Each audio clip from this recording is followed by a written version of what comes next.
Hello everyone, welcome to our channel, and today we will discuss the best strategy for Monopoly Go. So the best strategy is that you have the patience to get the dice accumulated on your account.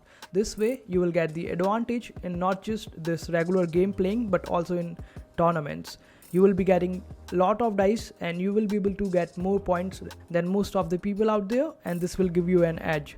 So instead of playing it on daily basis, just wait for a while and let the dice accumulate, and also build the landmarks only when you have plenty of dice. So this way you would be able to earn good amount of money and build lots of landmarks in one go, and you will get plenty of houses from where you will be able to receive good amount of rent. So it's better to wait and let the dices accumulate, and after that just increase the multiplier. After that you will be getting huge rewards, and this way you would be able to excel in this game quite fast. And also make sure to collect all your winnings and treats on daily basis in order to get extra rewards. And these are some ways you can do well in Monopoly Go. I hope this video was helpful. Make sure to hit that like button and also subscribe to our channel for more helpful videos.